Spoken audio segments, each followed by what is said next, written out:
Well, a very good evening to everyone watching. Here we are once again live with the Formula SimRacing World Championship pre-race show here on SimNews.TV. We've got a corker of a half an hour coming up for you, looking at the race that's coming up at Hungary at the Hungaroring.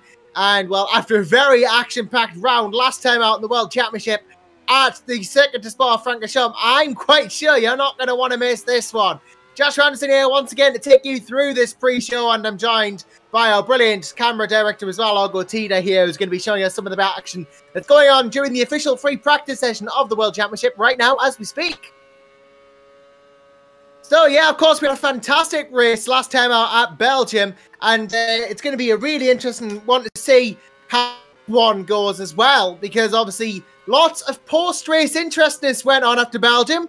And, well, the end result of that race goes Jenny Shemitic taking a win from Daniel Kiss from Michele D'Alessandro. And, well, there was a lot of post-race stuff, but we'll get to that in a moment, because I do believe we've got the first of the evening going to come in to have a chat with us and have a little bit of a chat and see what's going on in the world of Formula Sim Racing. So, I reckon that we should probably bring him in. And, well, when he gets here, that is. Taking his jolly well time about it, as well, a lot of the best things in life do. But yeah, Hungary, going to be a great race, I'm sure of that. And, well, very tough track it is. Very, you know, you need to be able to have the car handle well around here, because, you know, it's a difficult track in terms of some of the corners. There's some faster and slower ones, and it is a very tricky track in places. So it really demands the drivers. And, well, we can finally welcome our first guest of the evening, and it is none other than Ron. Hello to you, Ron. Looks like this is going to be a good race. It will be a very good race, Joshua. Hello, everyone. It's good to be back here, eh? Well, it's always good to be back in Formula Sim Racing and have a look at the brilliance that's about to go on in the World Championship. And, well, I mean, Hungary as a track really is going to lend itself, I feel, to some good racing. Yeah, it's very good racing indeed, but don't forget, Hungary is a difficult track to overtake, and so you never know what's going to happen around here in Budapest. But, yeah, hope it's a good race this evening. Yeah, it should be a fantastic one as well, as we were saying before. Obviously, Belgium was a very good race as well. We had the whole laps around Spa, 44 of them, and Jenny Shemitic took away from Daniel Kiss and Michele D'Alessandro. But that wasn't the end of the road, because it was, well, in the nicest way possible, there was a bit of post-race scrutineering going on, and quite a couple of people got penalties after that, and that include the disqualification of a couple of drivers as well, I think, for cutting the track too many times. So hopefully we'll have a slightly less track-like excursion sort of race going on here at Hungary. It is the sort of track, though, where you really have to be careful, though, because there's lots of corners where you could use the track limit a bit too much. Yeah, like I said, it is difficult to track, but let's just hope that like people like Mohammed Patel can actually get into the race, because as you can see from the last race, he didn't really get involved in the race that much because he had the world's fastest gamer malarkey going on, but hopefully it'll be much more better. Hopefully Mohammed can hopefully capitalise and yeah, just try and take it home. Yeah, of course, more Patel race because he was busy with World's Fastest Gamer. We thought he was going to, but he didn't end up taking part in the race. And well, somebody else who wasn't here last time as a result, that was Michi Hoyer, and he's back now as well. Of course, for Chronic Race, we had the pleasure of talking to Michi last time around. We'll be hoping that he can do quite well out there as well. And, you know, now he's back in FSR, having tried to qualify for the finals of the FSR tournament and the World's Fastest Gamer. You know, he's back in FSR now. He's back in the open wheelers. And it is great to see Michi back as well. And, you know, he's at the moment, he's not that far behind Mo Patel's practice pace as well, which is fairly good going. Which, when you consider that, Patel's got a 5-place grid penalty, because all the Twister and Mustro drivers do this round as well. When you consider that, that's not bad for Michi Hoyer at all. Wow, that is actually something. But though, I just hope Michi can actually just get stuck in, you know, just just go with it. Really, I'm not making much sense at the moment. I do apologise. I have been under the weather recently, so yeah, do forgive me for that. But though, yeah, hopefully all things will be sorted this round, and yeah, just come on, man, Patel. Race.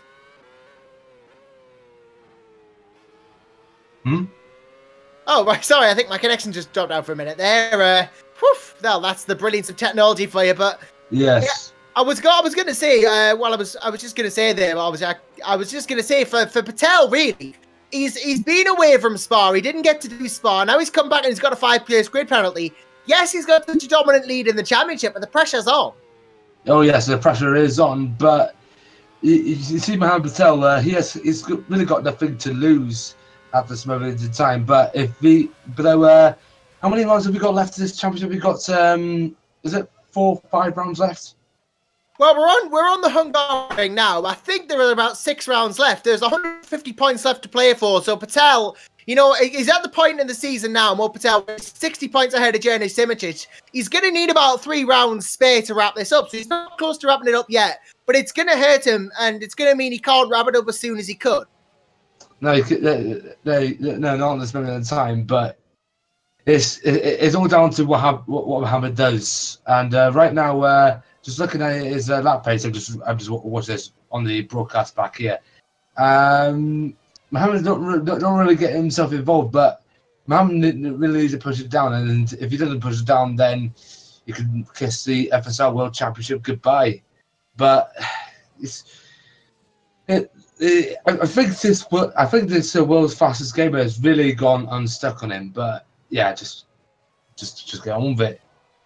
That's all he can do, really. Just get on with it and see if he can get back up to the race-winning pace we saw before in the season. I'm sure he can, because, well, look at the points gap he's got. He's on 183 points, as we say, and well, we use this opportunity to go to the Drivers' Championship at this time. So it'll be interesting to see how this goes. So yeah, let's look at the Drivers' Championship as it stands. Obviously, Patel is on 183 points.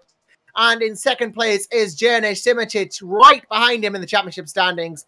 And Simičić, of course, the Serbian, ever present, ever brilliant, knows his stuff around a Formula car. He is quite a way behind, though, as is everyone from Mo Patel and Jernej Simičić currently on 123 points directly behind him. And in third place, of course, is Martin Gosby. In third, 116 points for the Englishman there. And Daniel Kiss is fourth on 111. So very close at the, it's very close when you get after Mo Patel, really. You know, you look after Patel, it's quite close, but it's, you know, everyone else is quite far away. Then it's obviously Michi Hoyer in fifth place on 79. Then Michele D'Alessandro, the Italian, finds himself on 56 points in sixth place. Then Eros Majuli is seventh on 53, followed by Martin Stefanko, 8th on 45. Then Florian Beckers on 35 points in 9th place. And Lars Brugman rounding out the top 10 on 30 points. So the Dutchman for Stormcharge Red Bull Racing in the top 10, you know, where you'd expect him to be. But as we say, Ron, quite close after Simičić. Yeah, very close indeed. If Simičić can actually gets like a few more wins under his belt in the last 6 rounds, then yes, you could see the title race being back on. But Mohammed Patel does seem to have a firm grip, but once again, never rule out Simičić. So yeah, that's where it looks like at the moment. But Patel really needs to get knuckled down now. If he gets knuckled down and get at least a few more race wins, that's it.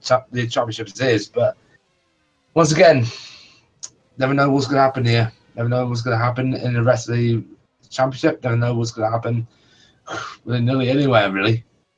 Yeah, you never do know. It's always a bit of a mystery what's going to happen in FSR. Anything could happen. And, well, if we can look at the Teams Championship as well, obviously Patel really helping out with the Musto Racing Championship at the moment. And, well, his massive points haul that he's got is really helping them. They lead the Teams Championship, of course, by quite a way as well. Musto Racing currently leading on 296 points. It's quite a big one. In fact, actually, I think, well, someone's been trying to join us, but it's not quite worked. And, well, we are going to go for our Teams Championship then, if that's all right, with our cameraman, Argotita. So let's have a look at the Teams Championships then. And, well, first off the bat, as we say, Musto Racing in first place, and then Flag to Flag, Brame GP follow right behind on 120 points. Followed by 136 points, it's Go Speed Racing Team. Then fourth place is Avid Chronic Racing on 124 points. Thrustmaster Twister Racing on 109 points in fifth place. And now sixth place is Stormcharge Red Bull Racing. And then 8th place, Go Speed Engineering on 28 points. And then 9th place, Invictus on 27. So look at that, 7, 8, and 9 separated by 2 points. And then VB Madcape are in 10th on 23 points, and Born to Win round out the field on just 10. So again, it's very close in the other echelons of the field. Musto running away with it, but you've got lots of teams fighting out an individual scrap as well. Yes, you are. Ghostspeed may have its third place very much under threat by Avichronic Racing, only about 12 points separating them, so Ghostspeed need to be on the lookout for that. Ghostspeed Engineering, of course, also under threat from Invictus. Born to Win, what can you say? A little bit lackluster for them in their debut season. Sorry, John. And Master Racing, pretty much a firm iron grip. If they get at least one more win plus a few more podium finishes, the constructors title is theirs for the taking. But fact to fact, Brem GP having been entered a little bit later into this title, they've entered in Spain. If they can actually really put Musto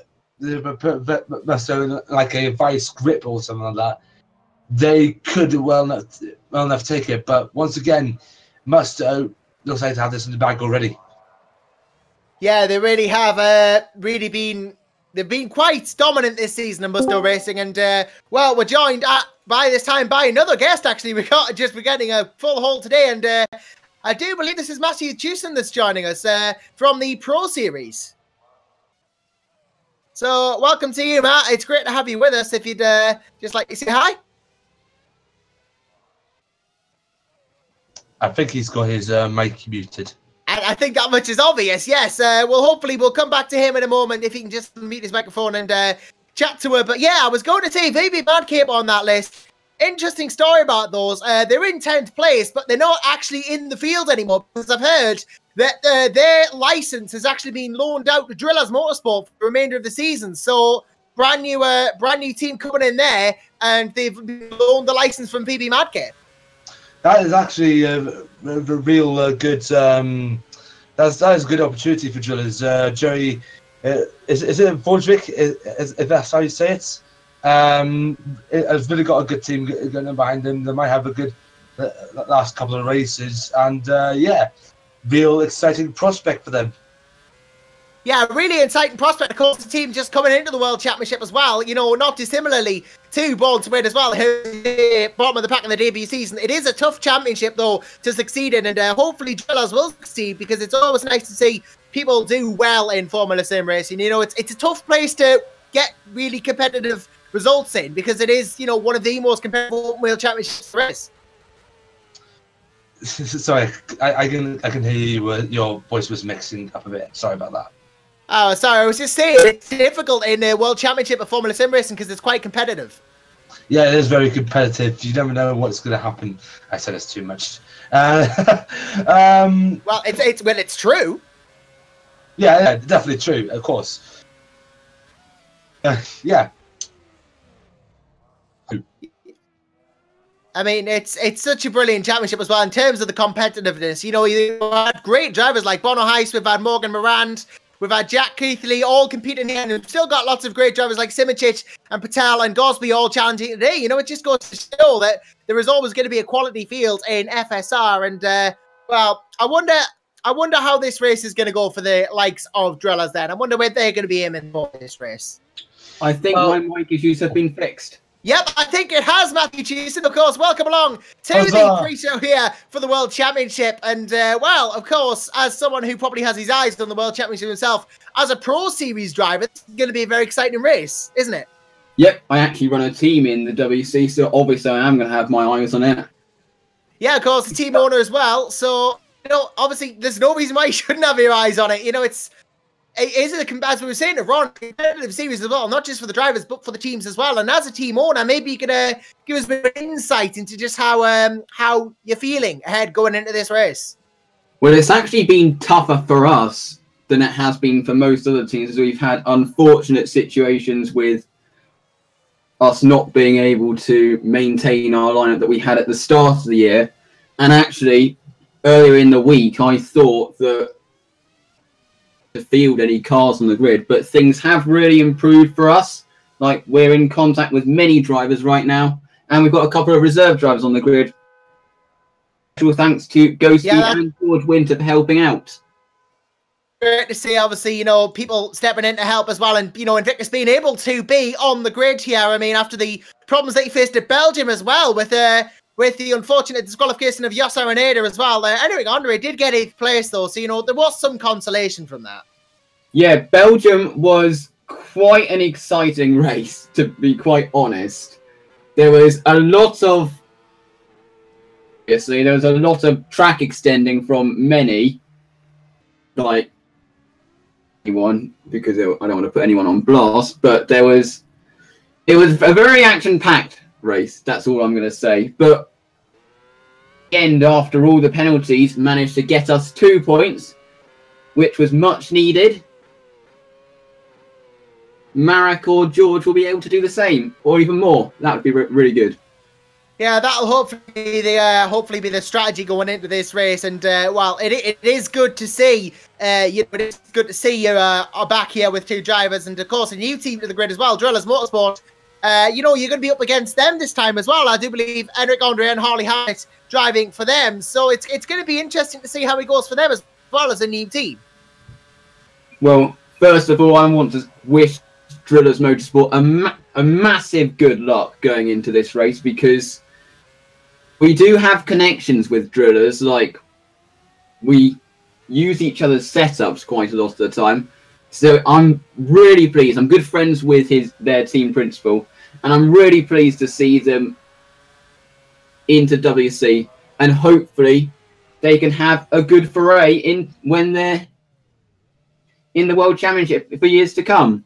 Yeah, hopefully they will. Hopefully they could maybe even become one of the established names of the World Championship. You know, this could be an opportunity, Ron, for any team, really, a chance in the World Championship. It could be their team to really bring themselves up the order and really start to grow as a team, you know, because it is one of the best championships in the world for open wheel racing. It definitely is. Unfortunately, Sky Motorsports never got into it. So I'm not going to boast them on about that, but yeah, it is the pinnacle. It is the measuring stick for virtual racing, sim racing, etc. And yeah, just enjoy yourself, really. Yeah, it's all about that ultimately. I've always been a proponent, pusher of the fact that you've got to enjoy something to be good at it. And you know, ultimately, that as much as success, Matt, can come into it, you know, we all do this for the fun ultimately, or at least we all start. Yeah, but it is very high level, so we all do take this very seriously. Like, I'm a pro driver, but I do a lot of practice for every race. It can be very frustrating when your race obviously doesn't go your way. So much practice. Like, I typically do start practicing, like, what I'm probably going to do tomorrow is I'm going to start practicing Monza, like, within the next few days, because that is how much, like, practice for the races. Like, after one race, we immediately go to practice for another one. I think that's a similar case with a lot of the other drivers. Yeah, it's, you know, it's busy schedule being an FSR driver, and of course, you know, that's how seriously a lot of people do take it. And you know, it goes to show the quality and the caliber of the field when they take it that seriously, because, you know, it guarantees the races will be action-packed. Yeah, it does. And also means that the racing will be clean and high level as well, because they practice, they get to know their braking points. They've fully got to terms with the track, then hopefully they'll be able to perform at the level that they should be able to. Yeah, hopefully they will be able to. And, you know, when people do perform well, it's always great to see that. And, well, how, you know, everyone comes on after Belgium going forwards. And it's, well, as we said before, it was a very action-packed round at Belgium last time. You know, it was very interesting to see it was that race go along. And it was obviously, there were a lot of, you know, stewards stuff happening afterwards. And well, that did affect the results a bit, but it was still a very action-packed race, and I'm sure that, you know, we're almost hoping that this race is going to be as action-packed, maybe just without as much usage of the track going on, perhaps. Yeah, well, if it's as action-packed as the pro race, where, obviously, if you didn't see it, I had to keep, like, 5 cars behind, which was pretty intense. But if it's as action-packed as that, where we have someone do a bold strategy and have many cars behind that are a lot faster, things can really kick off, as I saw in my wing mirrors between Dave Paling and one of the drillers' cars. Not actually sure what happened, but things can really kick off when you see the strategy differences in this race, because I think we will see some go for the 2-stop, but some also go for the 3-stop, and that's going to make things very interesting. Yeah, it could be very interesting to see how that goes, because, you know, interesting could be strategy-wise how people actually attack the Hungary, because it's a very difficult circuit, as we were saying to Ron before. It is a very difficult circuit because it's quite demanding on tyres. Yeah, it's very hard on the tyres. Like, so much frustration at the beginning of my practice trying to say that I could do a 1-stop in this race, because it was a strategy that I wanted to do. It is just so hard on tyres. Probably the hardest track I've been to so far. I mean, there is Singapore coming out, so that might be harder, but it is very hard on tyres. So I do really think today's race is going to depend on who can manage their tyres the best, because it's obviously very hard to overtake. That doing one less stop could work. Yeah, it could be, you know, going to be interesting to see how the strategy plays out, because strategy can sometimes win your races, and, well, it is a very interesting one. It's an important component of the race when you know that you've got to do things at a certain time. It can just strategy people, especially round a track like Hungary. It could be interesting, and you know, with Ron as well. You know, as someone who's driven in FSR quite a bit, you'll know how difficult a track Hungary can be.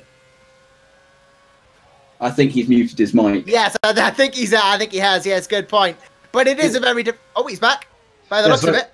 Yeah, sorry about that. I was just sorting out the Twitter. Yeah, oh, yeah. Right. Well, a very important job. Yeah, it is a very important job. Please follow us at F1 Sim Racing, please. Difficult circuit, of course. Yeah, as you were saying. Yeah, a very difficult circuit to negotiate, and, well, you know, it draws a bit of hate from everybody as well. Like, you know, people say, oh, it's difficult, it's not good, you can't overtake, it's bumpy, it's terrible, it wears the tyres out too much, and then you got people who are like, I'm quite a big fan of it myself. There are overtaking opportunities, you know, it's about exploiting them. Yeah, there are overtaking opportunities. I mean, you can find them anyway. I mean, you can find them at the straight, and you can find them just literally out of nowhere. I mean, if you look back in F1 in the 80s, I mean, you've seen the Nigel Mansell overtake on was it PK in 87 or 88? I'm not too sure. I'm all over the place. I do apologise once again. Well, I think it's just the excitement for the race, to be honest with you. It would do anything. Oh. Not much excitement, much more just getting the things sorted, you know? Well, you know, it takes a lot of preparation. It really does take a lot of preparation, you know, a big race like FSR, and, you know, for Hungary as well, a track, you know, the drivers will be putting in a lot of preparation, as we know, and just really trying to close down the gap to their championship rivals. And in Jenny Simich's case, he'll be trying to close down the gap to more Patels. So, going to be interesting to see how this goes for those lots. And, well, you know, just the rest of the season as well, because we are coming to the end of the season. There's only like 5 or 6 races left to go. I think there's like 6 to go. I think there's... I'll just have a look. Yeah, there are about 6 races to go, because there's 150 points left on offer. Of course, 25 points will win in Formula Sim Racing, and points go to the top 10. So, you know, there's not... Considering we started the season at the start of the year, there's really not that much left to go now. Yeah, it's just gone unbelievably quickly. Well, the best things always do, don't they? Yep, unfortunately. Well, we'll be back for 2018 then. We'll all be able to enjoy that season when that comes around as well. Incredible with a 2017 spec car. Well, yeah, that's gonna be brilliant as well to have around if that's gonna happen. You know, right in with the times, because I do believe these are 2011 spec, aren't they? But they certainly put on some good racing. Yeah, I mean, overtaking obviously has been less with the dirty air, but racing has been better this year than it's much better like having proper overtakes than like 120 highway passes with DRS. So hopefully that it'll be the same in FSR. You won't have to get really close, have to basically have absolutely nothing when it comes to defending. You actually have to work hard to pass. Yeah, and it's the mark of a good driver when they can do that, isn't it? When they can actually line up an overtake, set it up over several corners if need be, and then go for it and then get it done. It's the mark of a good driver when you can actually work hard for an overtake and then make it work. Yeah, it really is. Not that hard work. Like, one of the things I didn't like about the real F1 is the fact about how, in Monza, is the fact about how Ocon and Stroll had thing when it came to defending. Without DRS, Vettel and Bottas would have had to work hard. In my opinion, I'm not against DRS, but in my opinion, I think it needs to be toned down a bit. Yeah, you know, there are positives and negatives to everything, but yeah, it's going to be an interesting race here in Hungary. I mean, there's lots of potential overtaking opportunities, as we know. Obviously, you got run into turn 1, you got turn 5, you know, you got the chicanes and the hairpins. There's lots of chances if you're willing to take them. So, well, it's going to be an interesting race when it comes around, and I wonder who you think's going to win, Matt. I personally think Patel's going to do it. And one thing to remind the viewers as to what can happen when it comes to having varying strategies. Last year's race laid back until like 10 laps to go, where it all just literally kicked off with 10 laps to go. It was quite exciting. Yeah, exciting races can spring up at any given point, and well, Ron, I don't know if you think you know anyone who might have a chance of winning it. Well, Mohammed Patel could do it, but there's always going to be a dark horse in my books, and for me, it's going to be 3 dark horses. Of course, it's going to be the obvious Simic, Hoyer, or even Gosby. But if Patel can knuckle down, then the race win is his. But don't rule out the other 3 men. Don't rule them out at all. Yep, indeed. Don't rule out anyone else. I mean, Mo Patel could still do it even with that penalty he has. Anyone can still do it, really. And, well, I do have to say that it's been a great show thus far. And, well, there's only one way that you're going to find out who's going to win. And that's by checking out the official World Championship live stream in the comments. Not the comments, sorry. The description that we put there. You can go straight to the World Championship broadcast through there and check out the action for what's going on at the next round of the championship when we do come there, of course, because we'll be back when the next round of the World Championship as well. We'll be here talking about what's going on in this round, which of course is the Hungarian round. We'll be talking to people who got involved, and we'll be talking about everything that's going on, and that will happen, of course, in that. And, well, do remember, we do a lot of other content here on SimNews.TV as well, so don't forget to subscribe to us if you've enjoyed this show, so you don't miss any of our other feature shows. We've got plenty of content going on SimNews.TV as well, so make sure that you get yourself subscribed. And, well, of course, watch the Formula SimRacing World Championship broadcast that we've got in the description of this video to make sure you don't miss all the brilliance that we've been talking about in this broadcast. But that pretty much rounds our show out for this evening then. So, just to say a couple of thank yous and goodbyes, I would like to thank Matt Cheeson and Rob Squire for joining me today on the pre-show. Great to have you both with us. Thanks very much. Join this as well. Interesting to talk about the race that's up and coming, and I suggest you tune in. I know you want to. You know you want to. Yeah, just go do it. It's in the description. But yeah, of course, thanks, Matt. Thanks, Rod, for joining us. And of course, thanks to our brilliant camera operator, Argo Tida, as well, who's been showing us the free practice and pulling up our brilliant graphics while we've been doing that as well. And of course, thanks to you for watching. And well, it's looking to be a very, very good race at Hungary indeed in the Formula SimRacing World Championship. Maybe it'll rival the action that happened in Belgium. Who knows? But until then, I've been Josh Renison, and you're not going to want to miss this Hungarian round. I think it's going to be absolutely fantastic. Bye for now. Don't forget to follow us on Twitter. And do that as well. Ron's right. Do the Twitter thing. And Facebook.